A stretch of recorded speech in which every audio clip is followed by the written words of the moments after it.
आपने तो फरमा दिया था 3 बजे ही बुलवाएंगे आपको। हाँ, तो आप इधर आए थे, मैंने देखा तो यही था अध्यक्ष महोदय। अरे पहले लोगों ने बहुत समय ले लिया, अब आप समय लिया तो अब मुझे 10 मिनट 20-25 मिनट का समय नहीं, तो नहीं, चाहिए। वो मैं नहीं दे सकूंगा। अरे सभापति अध्यक्ष महोदय, जब आप कहेंगे नहीं दे कि सकूंगा। मैं कोई रिलेवेंट बोल रहा हूं तो आप रोक दीजिए। सवाल रिलेवेंट का नहीं है, सारा रिलेवेंस है, आप एक रात भर रिलेवेंस बोल सकते हैं, लेकिन मैं आपको 10 मिनट निवेदन कर रहा हूं। वो आप चालू करो, 10 मिनट के बाद मुझे अध्यक्ष महोदय, राजस्थान दिवस के कार्यक्रम में महामहिम राज्यपाल आएंगे। हाँ, इसीलिए 6 बजे वो पधारेंगे। इससे पहले मुख्यमंत्री महोदय को और सब लोगों को पहुंचना है। इतना बड़ा फंक्शन आज राजस्थान का स्थापना दिवस है, और माननीय सदस्य की बातें तो हम करते रहते हैं, सुनते रहेंगे। कोई आपके सुझाव होंगे तो मुख्यमंत्री जी को वैसे ही आप सुझाव भी दे, आपके तो सीधे रिश्ते हैं, आप तो हॉटलाइन से जुड़े हुए हैं। जी, मैं सुझाव ही दे रहा हूँ। हाँ, 10 मिनट।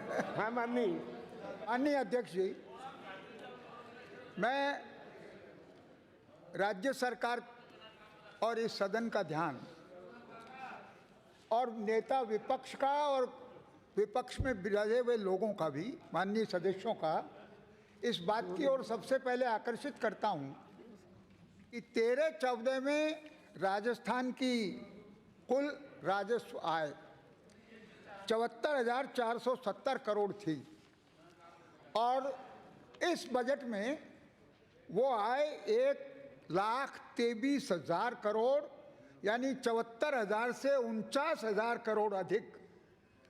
2.5 साल के अंदर जो राजस्व आय में बढ़ोतरी हुई है, उसके लिए मैं माननीय मुख्यमंत्री जी को बहुत बहुत बधाई देता हूं।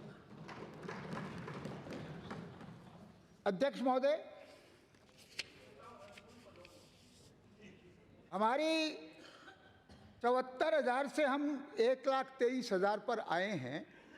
मुझे ध्यान है कि कई बार हमारे बजट एस्टीमेट में 5-4 हज़ार की कमी भी हो जाती है, तो भी ये आंकड़ा 1,20,000 से कम नहीं होने वाला है। पर साथ में ही मैं सदन का ध्यान आपके माध्यम से इस बात की ओर आकर्षित करता हूं कि सेंट्रल टैक्सेस जो 18,673 थे 13-14 में, वो सेंट्रल टैक्सेस आज 31,000 करोड़ पर है। यानी 13,000 करोड़ का, मैं राउंड फिगर में ही बोल रहा हूं अध्यक्ष जी, 13,000 करोड़ का इजाफा तो हमारा सेंट्रल टैक्सेस में है। तो हमारी जो 49,000 करोड़ की आमदनी है, चूँकि सेंट्रल टैक्सेस भी राजस्व का हिस्सा है, तो हमारी राजस्थान की जो स्टेट इनकम है उसमें 49 - 13 36,000 करोड़ का इजाफा नेट हुआ है, और सेंट्रल टैक्सेस जोड़ेंगे तो 49,000 करोड़। सभापति जी, इस सब के बावजूद जो हमारा पब्लिक डेट, तो क्या है अध्यक्ष महोदय, जो हमारा पब्लिक डेट बढ़ा है, वो डेट मेरे आंकड़े मध्यमकालीन राज्य वित्तीय नीति विवरण से हैं, और मैं इसकी तालिका 1.8 पेज 11 को कोट कर रहा हूं। जो पब्लिक डेट 31/3/14 को 87,000 करोड़ था, वो 31/3/15 को 1,05,000 करोड़ हो गया, और वही 31/3/16 को 1,61,080 करोड़ हो गया। मैं माननीय मुख्यमंत्री जी का ध्यान इस बात की ओर आकर्षित करता हूं कि इसमें 40,000 करोड़ तो निकाल दीजिए पिछले साल के, और 20,000 करोड़ इस साल के, जो बिजली कंपनियों के घाटे के तौर पर राज्य सरकार को अपने माथे लेना पड़ा है। मैं निवेदन करता हूं कि 60,000 करोड़ को घटाने के बावजूद हमारी आमदनी, राज्य की आमदनी बढ़ रही है, सेंट्रल टैक्सेस बढ़ रहे हैं, लेकिन किसी प्रकार की कोई पूंजीगत बचत हम नहीं कर पा रहे हैं। मैं माननीय मुख्यमंत्री जी का ध्यान खासतौर से इस बात की ओर आकर्षित करता हूं। मेरा निवेदन है, आपने बजट में 300 करोड़ के तो टैक्स लगाए और 325 करोड़ की माफ़ी की है, पर माननीय मुख्यमंत्री जी 60,000 करोड़ का कर्जा भी आपने अपने ऊपर लिया है। तो ये सिर्फ 300 करोड़ का जो आपने फरमाया है कि 300 करोड़ के टैक्स लगाए हैं, मैं निवेदन करना चाहूँगा कि हमारा जो स्टैंप ड्यूटी में जो आपने बढ़ोतरी की है, उस स्टैंप ड्यूटी का मेजर हेड स्टाम्प और रजिस्ट्रेशन है।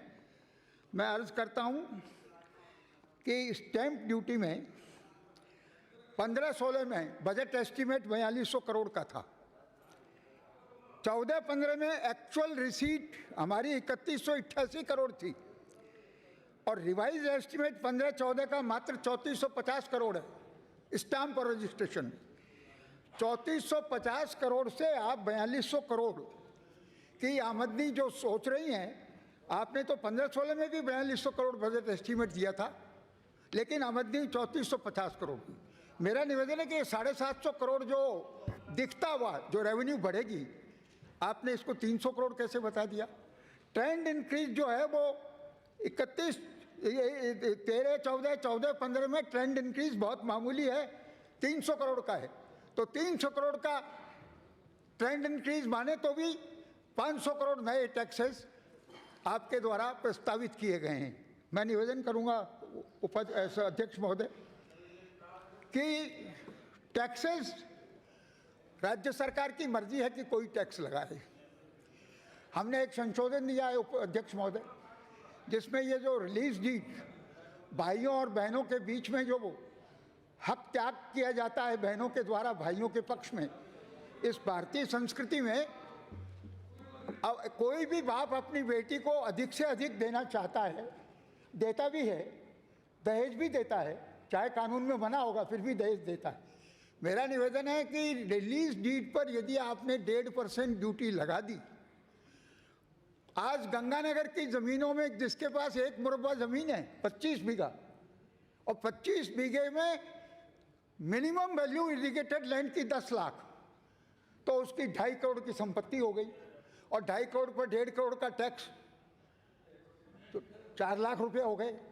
यदि एक एक आदमी को 4 लाख और बरानी में 2-2 लाख रुपए फैमिली सेटलमेंट के लिए देने पड़े माननीय मुख्यमंत्री जी, तो आपके जितने भी शानदार काम हैं वो एक तरफ, और ये फैमिली सेटलमेंट और रिलीज डीड में आपके द्वारा जो स्टैंप ड्यूटी 1.5% लगाई जा रही है वो बिल्कुल एक तरफ हो जाएगा।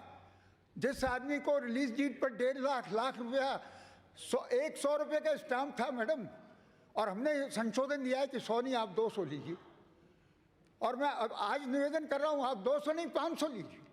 100 को 500 बढ़ाना कोई उचित कहा जा सकता है किसी भी परिस्थिति में, पर 100 की जगह लाख, 50,000, 1.5 लाख, 2 लाख किसी भी प्रकार से उचित और न्याय संगत नहीं है।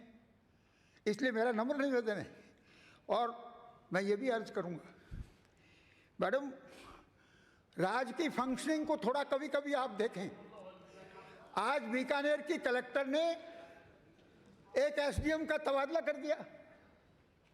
माननीय मुख्यमंत्री जी, जो आपका अधिकार है, जो सिर्फ आपका अधिकार है, किसी मंत्री का नहीं है, एसडीएम को बदलने का, एक कलेक्टर की हिम्मत और जरूरत कैसे हो गई कि एसडीएम गूगल को बदल दिया और एक नए प्रशिक्षु को आईएएस को वहां लगा दिया। मेरा निवेदन है कि इसमें स्थगन प्रस्तावों की आवश्यकता नहीं है मैडम, आपको अपने आप इसका संज्ञान लेना चाहिए, और ऐसी हरकतों को, आईएएस की लॉबी की ऐसी हरकतों को तत्काल ऐसी प्रभावी रोक लगानी चाहिए कि जिससे उनको सबक हो जाए कि हम नौकरी कर रहे हैं या मिल्कियत कर रहे हैं। मैं निवेदन करूंगा माननीय मुख्यमंत्री जी, आपका फ्लैगशिप प्रोग्राम है नदियों को जोड़ने का। हम सब नदियों के जोड़ने के प्रबल हम ही हैं मैडम, और नदियों के जोड़ने की जो बात है, जो अटल बिहारी वाजपेयी जी के राज से जुड़ी हुई है, उनके नाम से जुड़ी हुई है, मैं माननीय मुख्यमंत्री जी का ध्यान इस बात की ओर आकर्षित करूंगा कि राजस्थान में नदियों को जोड़ने के लिए हो क्या रहा है। माननीय मुख्यमंत्री जी, नदियों को जोड़ने के लिए आपने एक नदी बेसिन का बोर्ड बनाया है, और नदी बेसिन के बोर्ड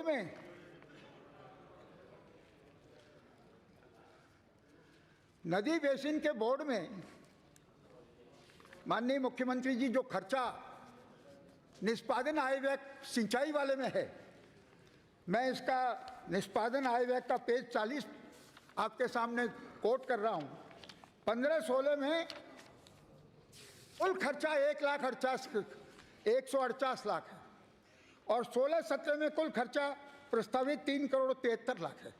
माननीय मुख्यमंत्री जी, ये सारा खर्चा संवेतन में, अधिकतर संवेतन में है और कुछ गैर संवेतन में जो है वो 1 करोड़ की सीमा में है। कौन सी नदी जुड़ जाएगी 3 करोड़ में? कहाँ है DPR? मैं निवेदन करना चाहूँगा आपको, आपने ये नारा जब आप राज में आए तभी दिया था। अपने राज को 2 साल 4 महीने हो चुके हैं मैडम। आपको रिजल्ट 2 साल में देना है नदियों को जोड़ने का। काली सिंध और चंबल को जुड़ने वाली थी। सभा अध्यक्ष महोदय, मैं कोई रिलेवेंट बात नहीं कर रहा हूँ। अरे रिलेवेंट मैं ऐसा ध्यान आकर्षित कर रहा हूँ माननीय अध्यक्ष महोदय कि जिससे राजस्थान की नदियाँ जुड़े, आप चिट्ठी और राजस्थान के लाखों किसानों को पानी मिले। आप चिट्ठी से मैं निवेदन करना चाहता हूँ। अब आप इस अध्यक्ष जी, मुझे कंक्लूड तो करने देंगे। कंक्लूड कर दीजिए। कंक्लूड करूंगा तो कोई ढंग से तो करूंगा ना। अरे आप बहुत ढंग से करना जानते हैं, एक लाइन में। आप तो एक लाइन में कंक्लूड करना जानते हैं। मैं आपके आदेश की पालना करूंगा, मुझे कंक्लूड करने दें। कंक्लूड कर लीजिए। कंक्लूड करने दें अध्यक्ष जी। आपके आदेश की पालना तो हम शुरू से ही करते आ रहे हैं और अध्यक्ष की पालना तो करना हमारा धर्म भी है। मैं निवेदन करना चाहता हूं आपको, इस सदन में मैंने बार बार मांग की है कि ये 60,000 करोड़ का जो बिजली का घाटा है, माननीय मुख्यमंत्री जी इस पर एक कमीशन बनाएं। कांग्रेस के राज में जो घाटा हुआ 67,000 करोड़ का, जो रिस्ट्रक्चरिंग इनको करनी थी उन्होंने आज तक कभी भी नहीं की कांग्रेस सरकार ने, और हमारी सरकार ने भी 2 साल में कोई रिस्ट्रक्चरिंग नहीं की। हमारे जिम्मे भी कोई 15,000 करोड़ आता है 80,000 करोड़ का, तो कोई अर्ज नहीं है मैडम। लेकिन इसका वाइट पेपर छपे और उसके पहले एक बड़ा कमीशन आप बनाएं ताकि वाइट पेपर जारी करने के लिए वो कमीशन सर्वे करे और वाइट पेपर इसको बनाया जाए। माननीय मुख्यमंत्री जी, सदन की नेता इतना ही निवेदन है कि मेरा जो भी सकारात्मक सुझाव मैंने दिए हैं उनको आप कंसिडर करें और